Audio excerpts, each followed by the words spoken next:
Doctor, నేను ఇక్కడ ఉండే తీరాలంటారా? కొత్త ప్లేస్లో నాకు నిద్ర పట్టదు డాక్టర్. అందుకే నీకు ఒక ఇంజెక్షన్ ఇవ్వమని చెప్పాను. హాయిగా పడుకొని లేస్తే చాలు, నీకున్న మెంటల్ స్ట్రెస్లో సగం తగ్గిపోతుంది. అప్పుడు మనం ఒక డెసిషన్కి రావచ్చు. ఇదిగో. ఇదేంటి? అర్జున్, నీలాగే నాకు కూడా సమ్టైమ్స్ స్ట్రెస్ అనిపిస్తుంది. అలా మనం లోగా ఫీల్ అయినప్పుడు మనసుకి నచ్చింది చేస్తేనే కరెక్ట్. నాకు రాయటం ఇష్టం. అలా నేను రాసిన షార్ట్ స్టోరీస్ ఇందులో ఉన్నాయి. నీకు బుక్స్ అంటే ఎంత ఇష్టమో నాకు తెలుసుగా. ఎలా ఉన్నాయో చదివి చెప్పు. మార్నింగ్ కలుద్దాం. Good night. Good night. Short స్టోరీసా? ఏం స్టోరీస్?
ఏం చేయకపోతేనే మనల్ని 10 రోజులు సస్పెండ్ చేస్తారు.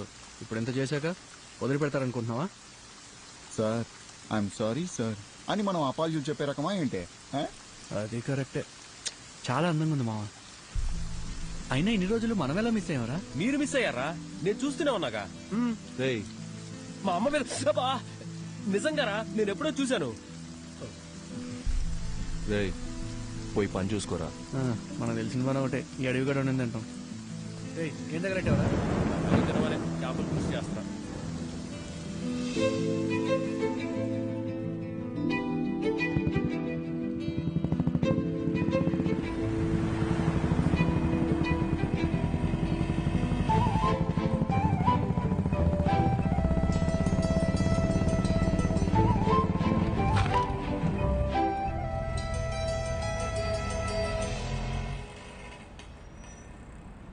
నీకు చెప్తే అర్థం కావట్లేదు. ఎక్కడికి వెళ్తా నువ్వు అనుకునే టైం కాదు.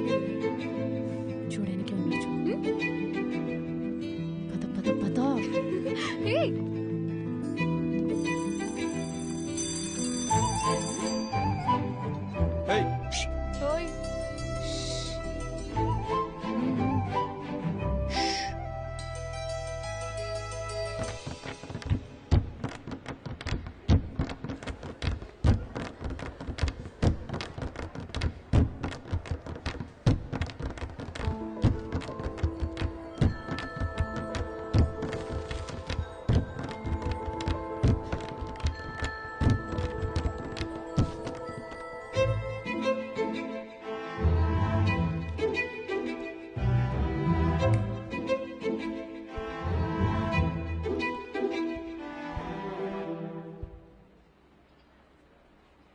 ఇలా భయంతో పరిగెడితే కుదరదు. ధైర్యంగా ఫేస్ చేయాలి. ఇలా చూడు, తప్పు నాదే. అందుకే నీకు సారీ చెప్పాలని ఇలా నీ వెంట తిరుగుతున్నాను.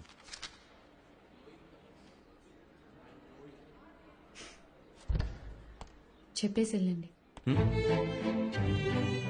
ఏదో చెప్పాలనే కదా వచ్చారు.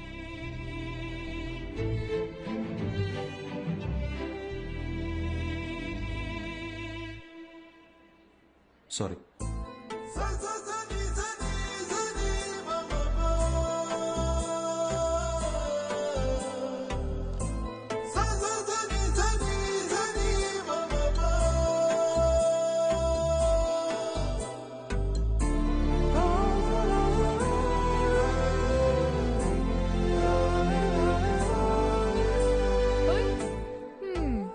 చేయడానికి మా వాడిని క్లాస్ రూమ్ దాకా రప్పించేశావు.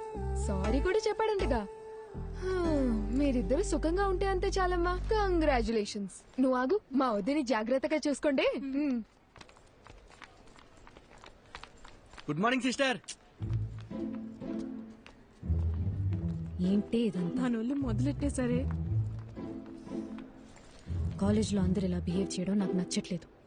మరి ఇంకోలా బిహేవ్ చేస్తే నీకు ఓకేనా? నిన్ను అడిగాను చూడు, నాది తప్పు. అరే పాసిరా అరే ఇటు మచ్చా మీనాక్షిరా. ఏయ్ అమ్మతోడు ఒకసారి అటు చూడరా.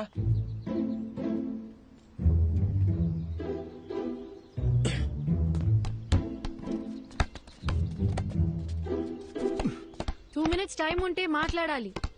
ఏంటి చెప్పు. రేయ్ భయపడి పారిపోతే ఎలా? ధైర్యంగా ఫేస్ చేయమన్నారు ఎవరు? రే బాలిచ్చలరా.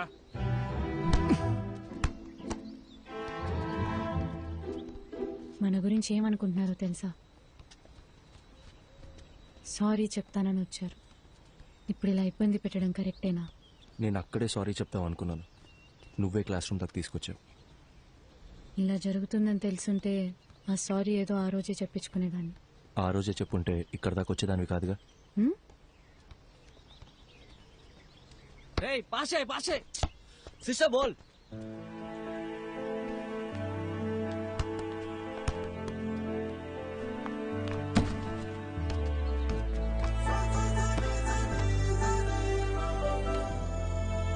చిన్నప్పుడు నేను బాస్కెట్బాల్ ఆడడానికి స్కూల్కి వెళ్ళేదాన్ని తెలుసా? కాలేజ్ తరపున స్టేట్ లెవెల్ దాకా వెళ్ళాను. ఎదిగిన ఆడపిల్ల ప్లేయర్లా కనబడుతుంటే అందరు నాన్నలాగే మా నాన్నకి నచ్చలేదు. ఇకపై బాల్ ముట్టుకుంటే కాళ్ళు ఎరగొడతానని ఈ కాలేజ్లో తెచ్చిపడేశారు. అప్పుడప్పుడు మీరు ఆడే ఆట చూస్తుంటే ఈ డ్రాఫ్టర్తో 4 పీక బుద్ధవుతుంది.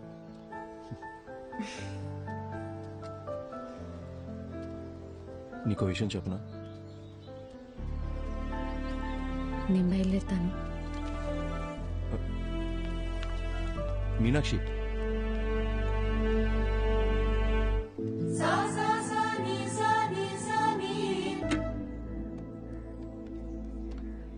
ఏంటి సడన్ గా రమ్మన్నారు? నిన్న ఫోన్లో అంతసేపు మాట్లాడినప్పుడు కూడా ఏం చెప్పలేదు. అసలు ఇక్కడికి ఎందుకు వచ్చాం? ముందు ఆ డ్రాఫ్ట్ రేటువు చెప్తా. కోచ్తో నేను మాట్లాడేశా. నాకు తెలిసిన వాళ్ళే. ఇంకో 20 నిమిషాల్లో మ్యాచ్ ఉంది. నువ్వు ఆడుతున్నావు. అది ఇలా ఇస్తారా? ఇవ్వండి. ఏంటి ఆటలుగా ఉందా? నిన్ను ఆడమని చెప్తున్నాను. ఇంకా ఎన్నాళ్ళని నీ మనసుకు నచ్చిన చేయకుండా ఇలాగే ఉండిపోతావు? హ? ఇల్లు, నాన్న, పరువు ఇవన్నీ పక్కన పెట్టు. నీకున్నది ఒకే ఒక లైఫ్. నీ మనసుకి ఏది నచ్చుతుందో అదే చెయ్యి. మీనాక్షి, నీకు నచ్చకపోతే వదిలే. కానీ ఈ ఒక్కసారి ఆడు ప్లీజ్, నా కోసం. అదేంటి మీకోసం? నేనాడి చాలా రోజులైంది. ఇప్పుడు ఇలా సడన్ గా ఆడమంటే ఎలా? సత్య, ఏయ్ వెళ్ళు.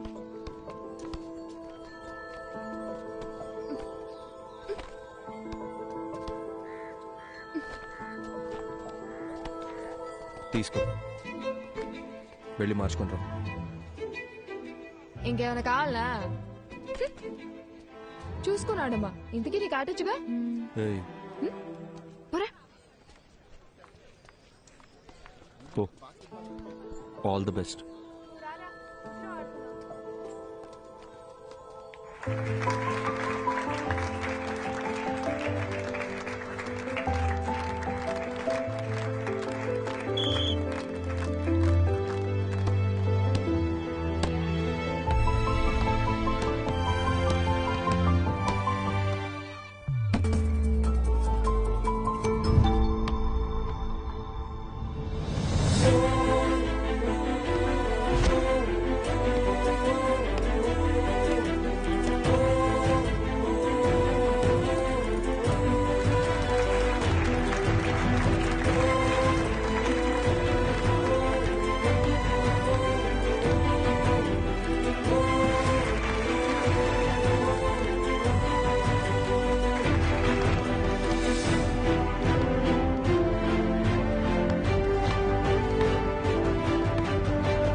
నా మాట విని బుక్స్ పక్కన పెట్టేసి బాస్కెట్బాల్ ఆడు.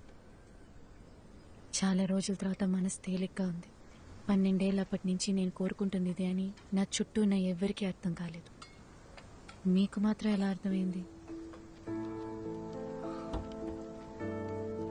నీకు చెప్పనా, నాకు అందరిలాగా కవితలు చెప్పడం రాదు.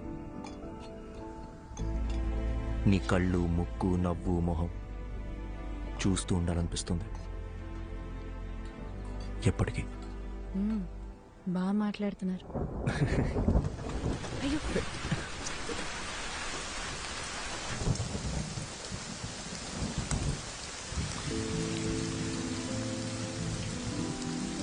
ఇకపై క్షణక్షణం భయపడుతూ బతకాలనిపించట్లేదు.